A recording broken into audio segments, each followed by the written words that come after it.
Jeweller से पहले एक विस्फोट हुआ था। विवी तुरंत ट्रेंच कोट वाले आदमी के साथ एयरलाइन कंपनी के उच्च अधिकारी चश्मे वाले भाई को ढूंढती है और उससे विमान दुर्घटना के असली कारण के बारे में सवाल करती है। साथ ही लापता घुंघराले बालों वाले और सफेद दाढ़ी वाले अंकल कहाँ हैं यह भी पूछती है। इसी समय ट्रेंच कोट वाला आदमी भी चश्मे वाले भाई को पहचान गया। वह अचानक भावुक होकर आगे बढ़ता है, कॉलर पकड़ लेता है और एक अजीब सी बात कहता है।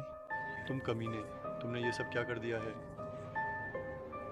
यह सुनकर चश्मे वाला घबरा गया और ट्रेंच कोट वाले को धक्का देकर मौके का फायदा उठाकर भागने की कोशिश करने लगा। विवी उसे पकड़ने ही वाली थी, लेकिन उसने एक अजीब दृश्य देखा। ट्रेंच कोट वाला गायब हो गया। वह घबराकर उसे ढूंढने लगी, लेकिन वह ऐसे गायब हो गया जैसे हवा में उड़ गया हो, उसकी आंखों के सामने बिना कोई निशान छोड़े। रात को विवी उपचार समूह में आई। इस बार उपचार में भाग लेने वालों में सिर्फ छोटी बालों वाली बहन ही बची थी। पिछली बार मौजूद लंबी बालों वाली बहन अचानक फिर अनुपस्थित थी और इस समय छोटी बालों वाली बहन भी काफी घबराई हुई लग रही थी। उसने यह भी दावा किया कि अभी अभी एक जोड़ा अधेड़ उम्र के पुरुष और महिला खिड़की के बाहर से उसे चुपचाप घूर रहे थे।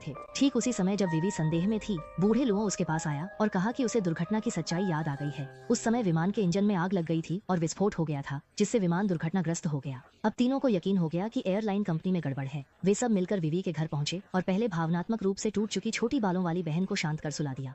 आधी रात को घर के बाहर अचानक कुछ कुत्तों के भौंकने की आवाज आई। बूढ़े लुओं ने पहचान लिया कि बाहर भौंकने वाला कुत्ता वही है जिसे उसने अपने घर में पाला था, लेकिन वह कुत्ता तो लुओं के बहुत छोटे होने पर ही मर गया था, फिर वह यहाँ कैसे आ सकता है? बूढ़े लुओं के मन में अचानक एक अजीब सा ख्याल आया। उसे शक हुआ कि शायद वह विमान दुर्घटना में मर चुका है, इसलिए ही उसे अपना मरा हुआ कुत्ता फिर से दिखाई दे रहा है। इस विचार की पुष्टि करने के लिए उसने विवी की रोक टोक की परवाह किए बिना दौड़कर एक रेलवे ट्रैक पर जा खड़ा हुआ। इसके बाद विवी ने अपनी आंखों से देखा। एक झटके में ट्रेन की बोगी तेजी से आई और बूढ़े लुओं के शरीर के आर पार निकल गई, लेकिन उसे कुछ भी नहीं हुआ। विवी वहीं स्तब्ध रह गई। ये सब कुछ तो हद से ज्यादा जादुई था।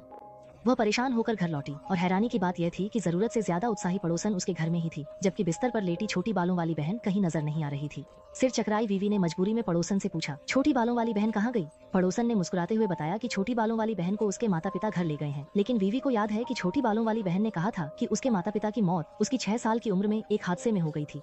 आखिर झूठ कौन बोल रहा है, छोटी बालों वाली बहन या पड़ोसन? सिर दर्द परेशान विवी मदद के लिए अपने मेंटर के घर गई। उसने अपने साथ हुई अजीब घटनाएं उन्हें बताईं, यहाँ तक कि उसने यह मान लिया कि इन सब के पीछे एयरलाइन कंपनी का हाथ है। लेकिन मेंटर ने रहस्यमय ढंग में विवी से कहा कि सच्चाई वैसी नहीं है जैसी वह सोच रही है। इस पर विवी को शक हुआ कि मेंटर को एयरलाइन कंपनी ने खरीद लिया है। वह गुस्से में दरवाजा पटककर बाहर निकल गई, लेकिन उसने यह नहीं देखा कि उसके जाते ही पड़ोसन छुपकर से निकलकर मेंटर के पास आ गई। दोनों एक दूसरे को अच्छी तरह जानते थे और विवी से कोई राज छुपा रहे थे। मानसिक रूप से लगभग टूट चुकी विवी अपनी बहन के घर पहुंची। मेंटर के अलावा उसकी बहन ही एकमात्र ऐसी थी जिस पर वह भरोसा करती थी और जिसके सबसे करीब थी। वह अपनी बहन को अपने साथ घटी अजीब घटनाओं के बारे में बताना चाहती थी, लेकिन बहन के घर में कोई भी नहीं था। इसी समय एयरलाइन कंपनी के उच्च अधिकारी चश्मा पहने हुए भाई अचानक प्रकट हुए। उन्होंने विवी को बताया कि असल में कोई लापता नहीं हुआ है, क्योंकि इस विमान दुर्घटना में कोई भी जीवित नहीं बचा, सभी की मौत हो गई। एयरलाइन कंपनी के पास छुपाने के लिए कोई गुप्त साजिश